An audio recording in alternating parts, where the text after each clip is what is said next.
USAPEEC, first of all, I don't know how many of you are familiar with it, but U.S. Poultry and Egg Export Council, we're a nonprofit trade association, and our members account for more than 95% of all U.S. poultry and egg exports. And we exist really for one purpose in life, and that's to increase U.S. poultry and egg exports. And at one time, we did this by promoting U.S. poultry and eggs overseas, but now we spend more of our time trying to defend our presence in most of these markets, as sometimes the foreign markets look at us as unfair competition and do whatever they can to try and keep us out. So that's where I spend most of my time. Well, we have 13 offices around the world. We're headquartered in beautiful Stone Mountain, Georgia. Come down and see us sometime. But we are located basically where we have all of our offices, and I guess those offices, the 13 offices, cover nearly 150 different countries, foreign markets around the world. We consist of about 220 members. About 50 of those are the processors or packers, as you would call them. These are the Tysons and the Perdues and the Sanderson Farms and the Pilgrims and some of the much smaller companies as well. So 50 companies is pretty much the whole industry.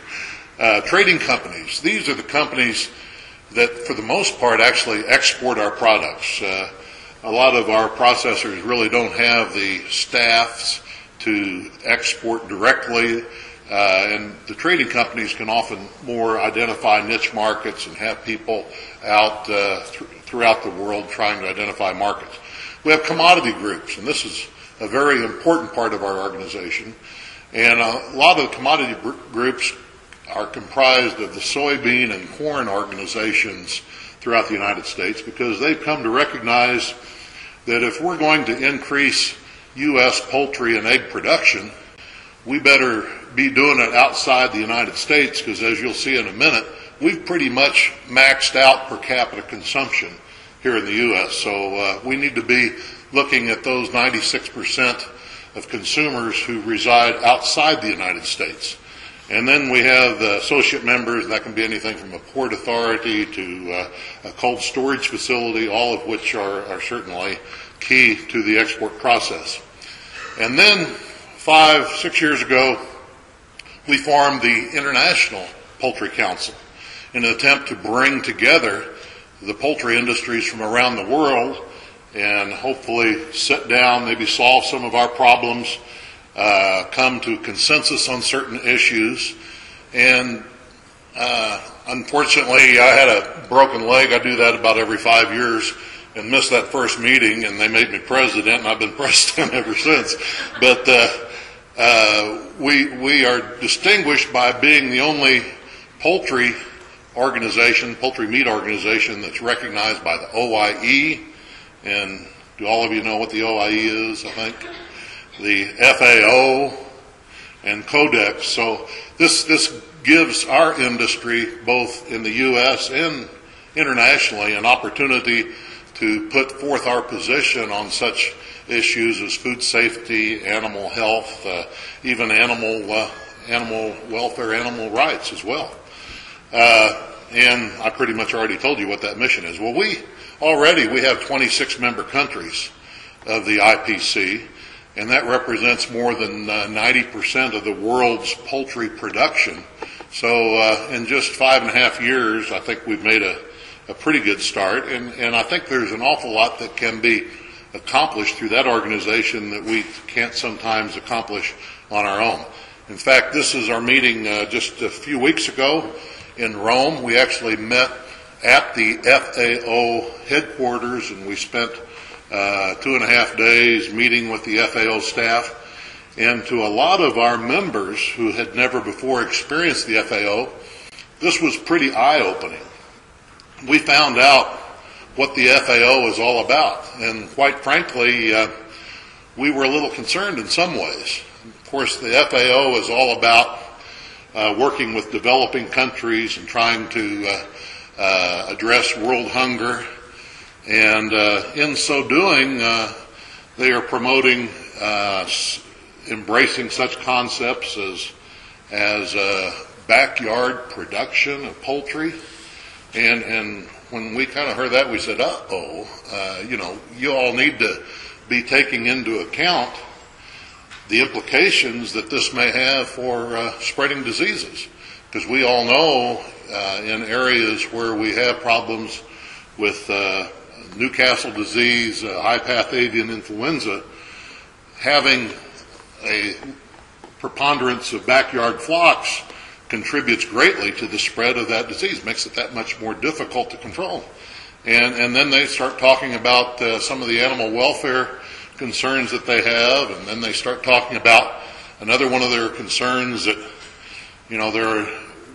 we are seeing too few breeds being promoted around the world these days, and they're afraid that some of these breeds may become extinct.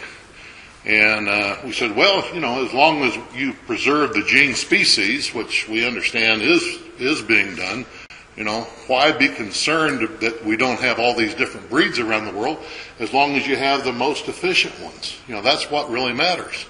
And then they explain that, well, up until now, they've been getting most all of their information from NGOs.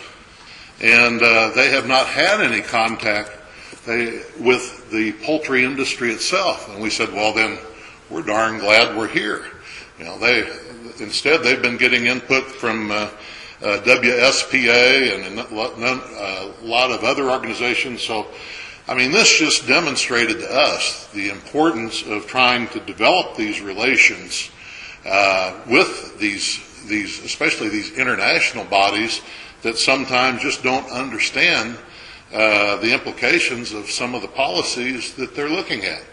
Well, let me give you a brief overview of first of all, our chicken industry.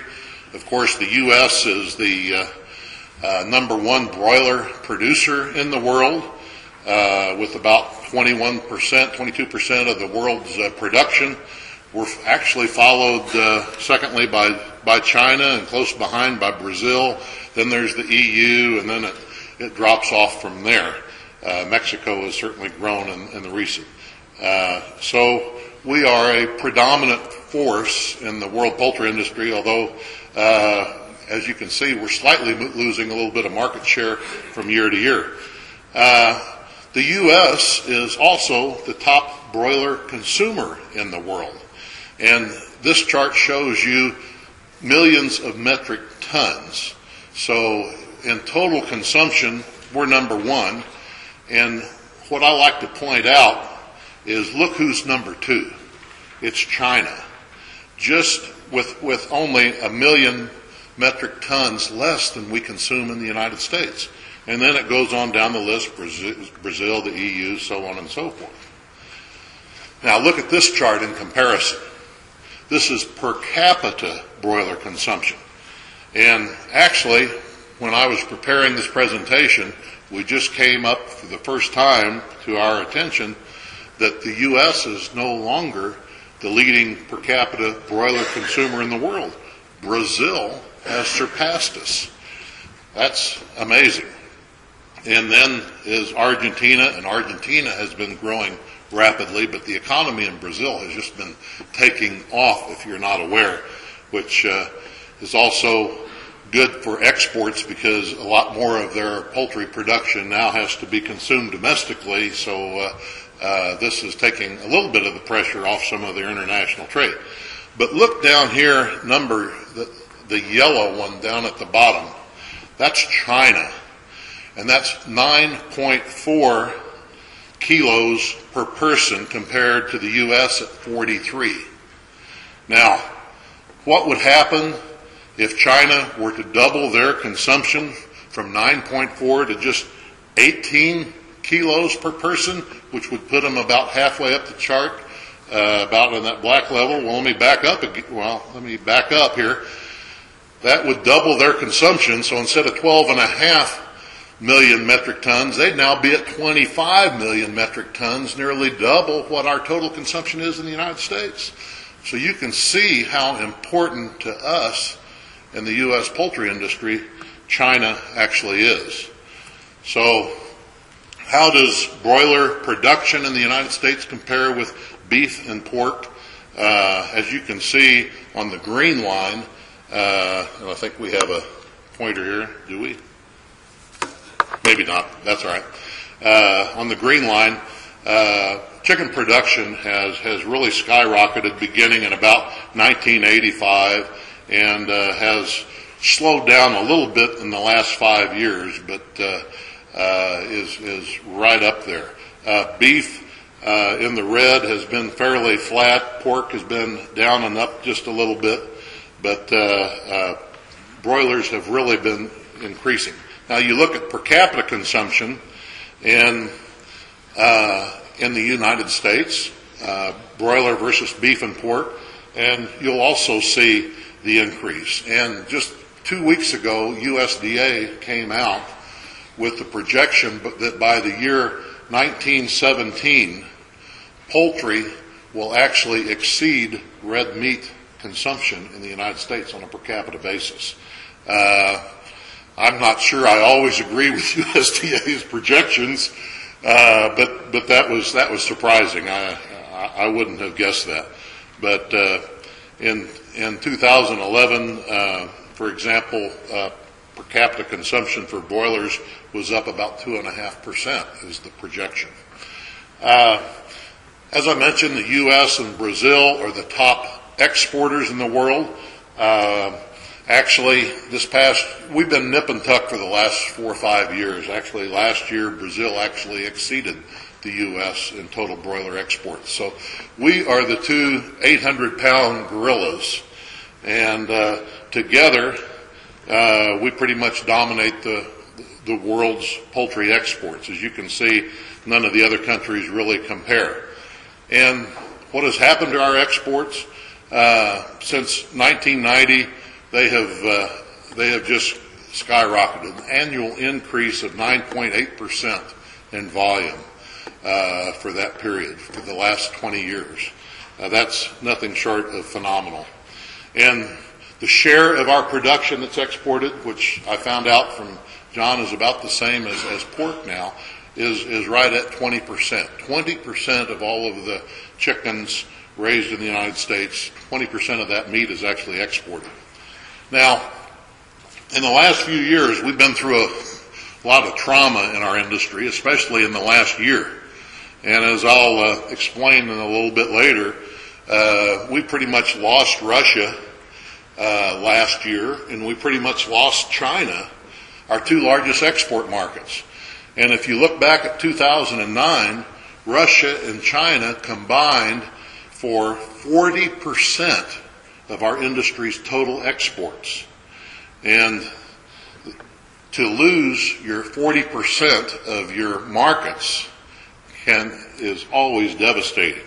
But if you look forward a year to 2010, you'll see that Russia is now number 3. China isn't even on the list. We do have Hong Kong on here, which is where a lot of products are transshipped to China. But the amazing thing is we lost 6% of our markets, and our sales for that same period were only down our total export volume was down less than 4%. What's amazing is ROW. You all know what ROW means? The rest of the world. We went from, if you take out our top 6 markets for the 2009-2010, the rest of the world in 2009 was 36%. The rest of the world in 2010 was almost 52%. So as we have been saying to our industry all along, and as we've been trying to do in USAPEEC, diversify. Don't put all your eggs or your chicken or your turkey in one basket. So it paid off. And not to leave out turkey, we're also the largest turkey producer in the world, producing half the world's turkeys. Our turkey production and consumption had been growing up until the last 3 years. Production increases in the turkey industry has stopped. As a result, they've seen their prices skyrocket too.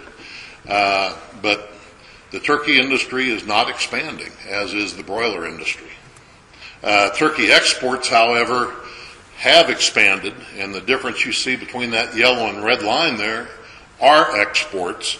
And if it were not for exports, with a slight decline in turkey consumption through the years, the turkey industry would be in real trouble. And instead of not increasing production, they would no doubt be decreasing production. Not coincidentally, we're the top exporter in the world, pretty much dominate the export market for turkey. And looking at eggs briefly, this shows in billion dozen how egg production has been in the United States. And it's been fairly slight, but slightly increasing, but fairly steady if you look at the last 15, 20 years. But exports of eggs at the same time have been setting records in values. And of course, the world market is looking more towards further processed egg products like frozen and dried and liquid eggs than they are actually with shell egg products. Well, so if you add all these together, the value of U.S. poultry and egg exports has been increasing exponentially for the last 20 years to the point that we've reached $4.5 billion. But we're not without our challenges, and politics is an important part of that. And actually, this was a good exercise for me in trying to put together this presentation, because I kind of went back and tried to analyze, well, what are the concerns that are primarily facing our industry? Of course, number one, I must say, is available feed supply. This is a concern. Number two, government regulation, and I think that was the same issue that the senator mentioned yesterday morning. Government regulation causes us a lot of problems. Governmental policies, they don't have to be regulations, they can just be policies, cause us fits. Public misconceptions, which is what we've been dealing with this morning.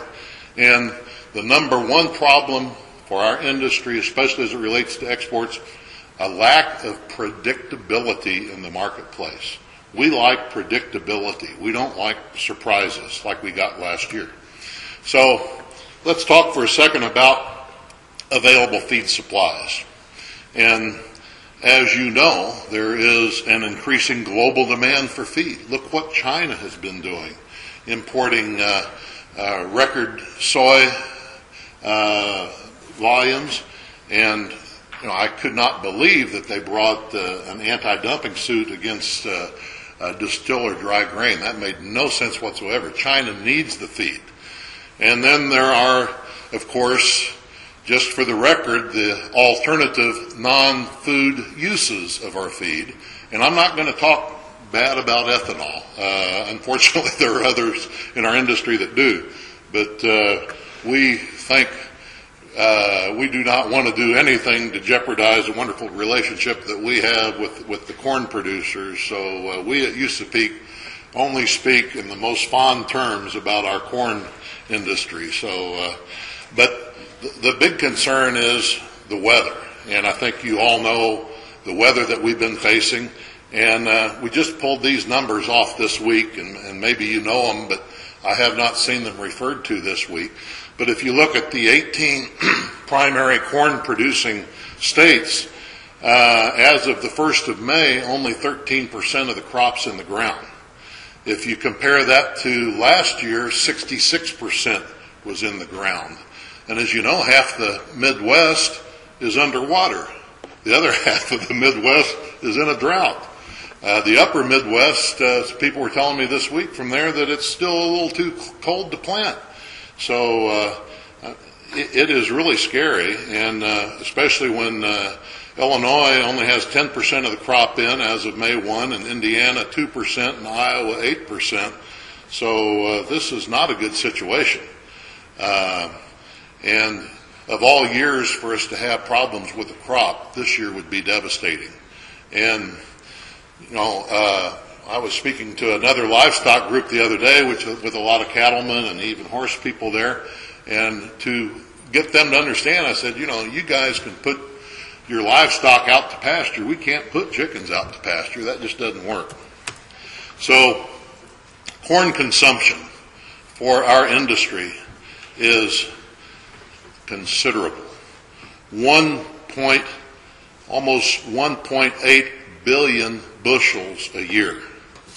I don't know if all of you realize that, but the poultry industry consumes over 14% of the total U.S. corn crop, compared to the beef industry at 11%, the pork industry at 9%, and dairy at 6%. And I was focusing more on corn because the soybean crops are even further behind as normal at this time of the year.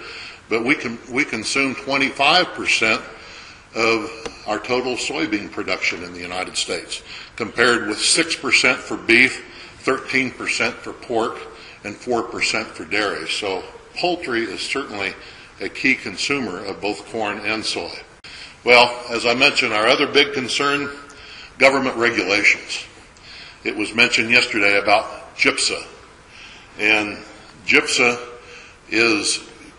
hopes to change the way companies, especially like broiler companies and other livestock companies, contract with growers.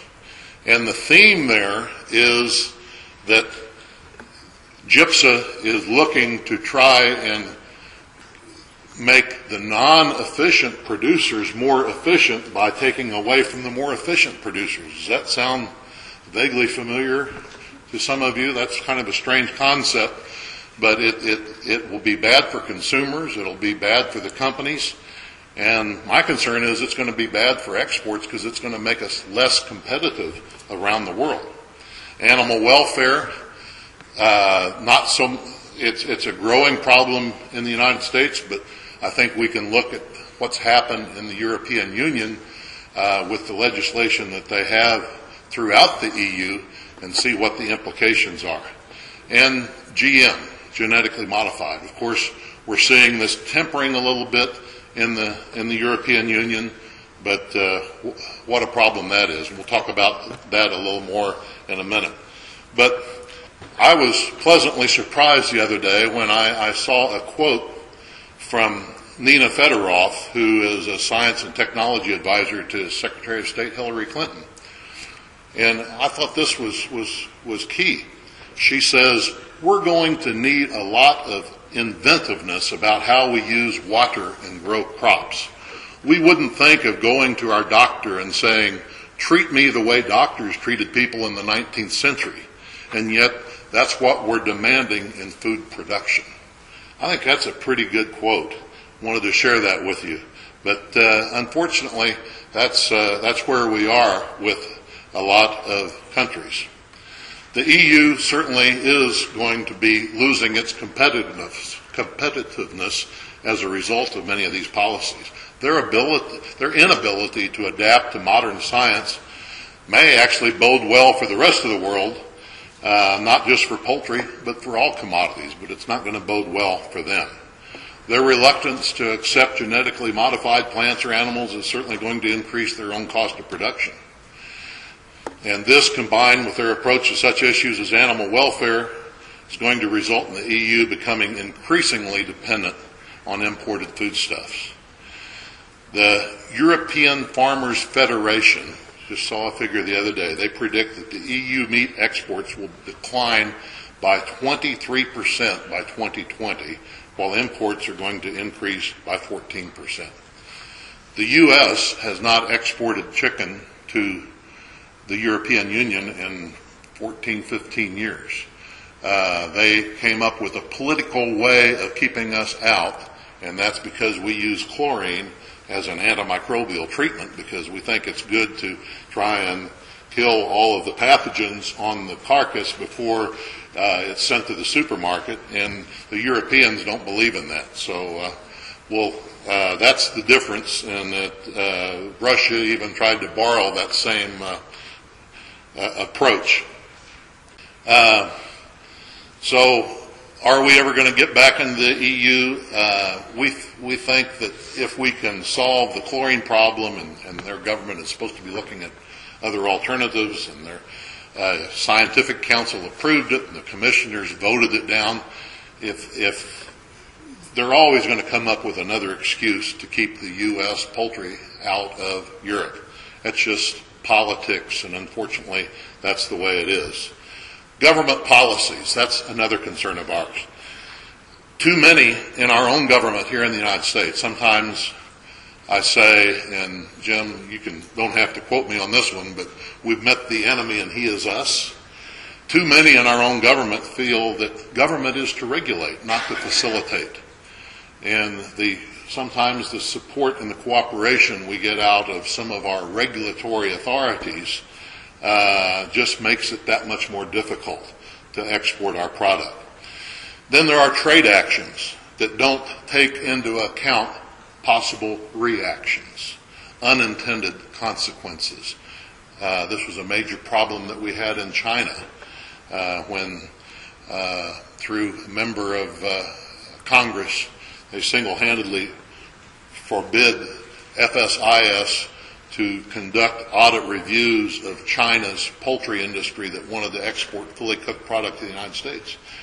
They had no idea what repercussions there would be for our industry. As a result of that, it's affected beef access to China, pork access, Washington apples, and especially poultry. So we have made the Chinese livid through the years, and that was one of these actions with these unintended consequences.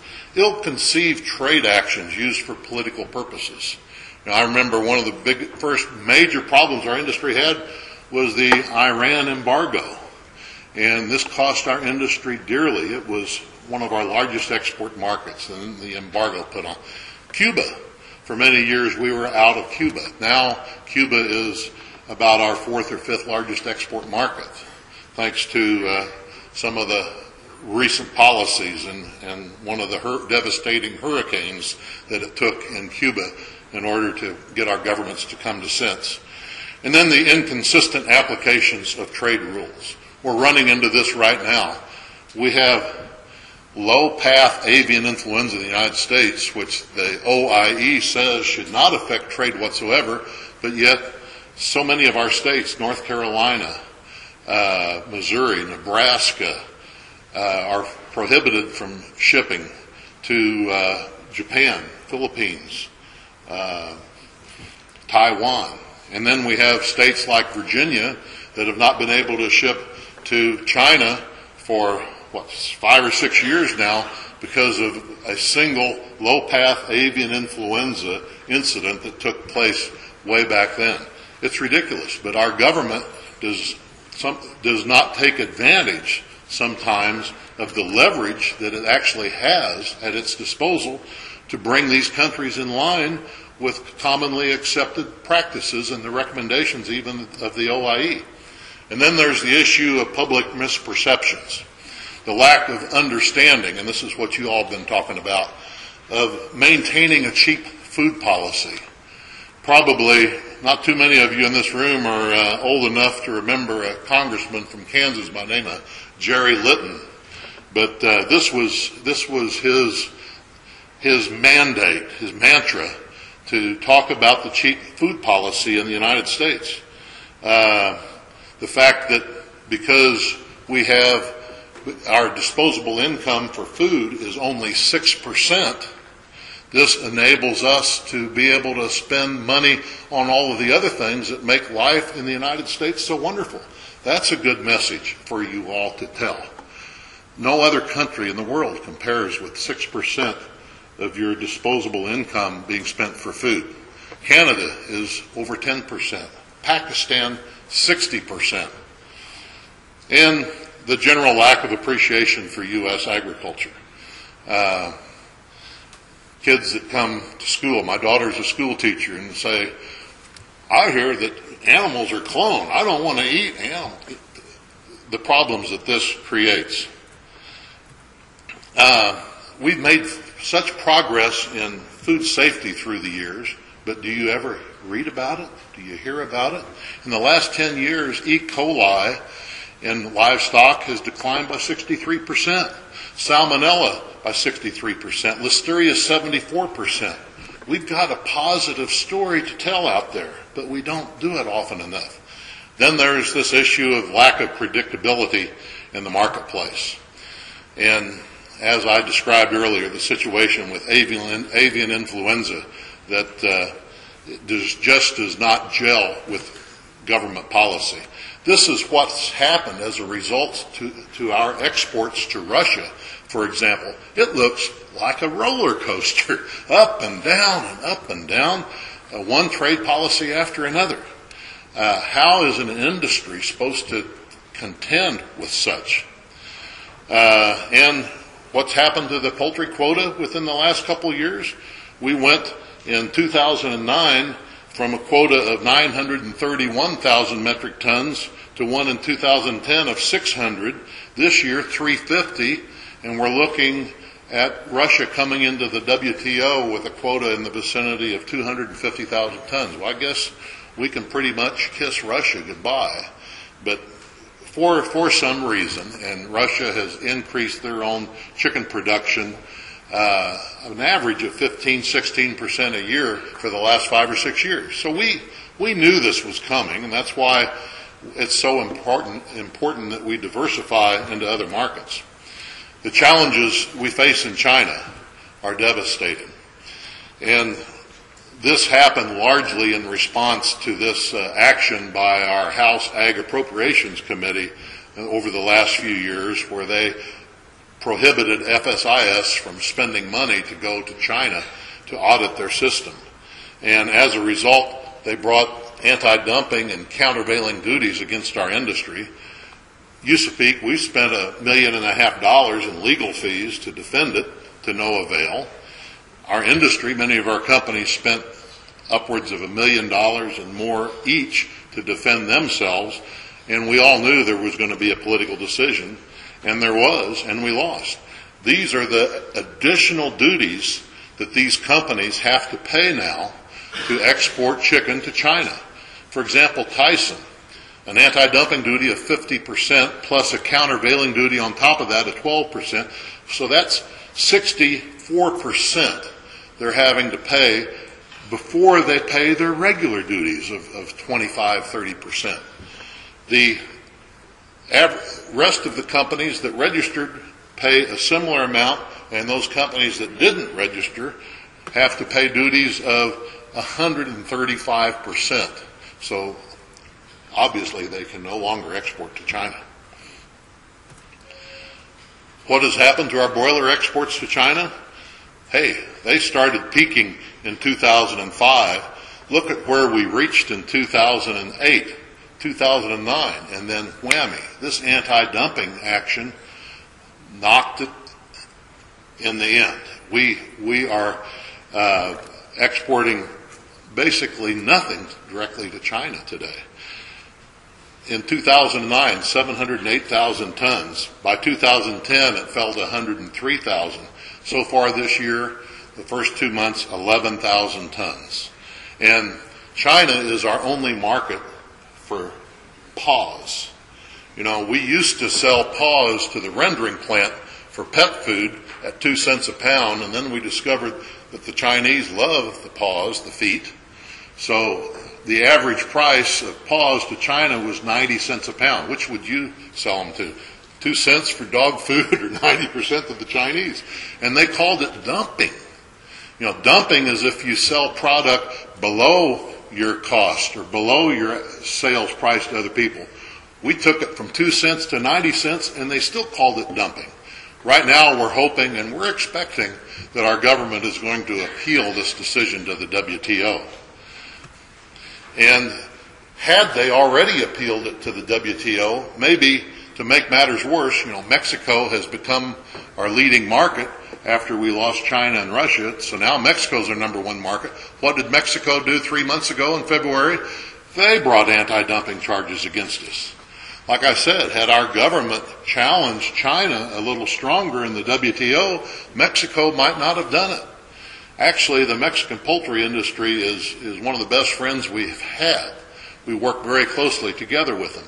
The Mexican Poultry Association did not support this, but one of their rogue companies, Bachoco, which also just happens to be the largest single company in Mexico, brought these allegations against us. And that's all it takes. A company can do that. So this is one of our biggest concerns about what needs to be changed in our government policies, is our anti-dumping procedures. Why do these countries bring anti-dumping measures against us? I'll tell you why. I thought I heard one of you ask. Because the United States invented anti-dumping. Why? To protect our steel industry. So every other country in the world now says, well, the U.S. invented this practice. We're going to turn the table and go back to the U.S. and use it. So what do they use it for? Agriculture more than anything else. And the beef industry has paid the price. The pork industry has paid the price on anti-dumping allegations. And the solutions are always political. And now the poultry industry is paying the price. Was it Pogo that said we have met the enemy and he is us? The situation in Mexico has been going along quite rosily ever since NAFTA, and a great relationship we have. We've been increasing our exports to Mexico. Mexico's industry has been increasing its own production. But they launched the investigation. So what's going to happen in the next 10 years to broiler exports? Well, with accelerating global population growth, particularly in developing countries, and that's where our products often do the best, we think we've got tremendous opportunities. Nobody in the world can produce a leg quarter cheaper than we can in the United States. And you get outside the United States and people prefer leg meat. Look at the growing Muslim population. They favor broiler consumption. And broilers do have a competitive edge. The most efficient protein converter to protein, environmentally friendly with a smaller carbon footprint, biosecurity practices that make it more competitive in times of increased disease prevalence. So, in conclusion, to feed 9 billion people by the year 2050, we've got to be changing our food policies. That's the importance of this organization. U.S. industry must fight EU-style regulatory environment here in the United States, whether it's animal welfare, or cage-free, or GMO. We've got to do a better job of fighting this. And we've got to do a better job of delivering our positive messages to consumers and even to our own government, who oftentimes are the last to understand. Trade must be based on sound science, not political science. And our government must do more to facilitate trade, not just regulate.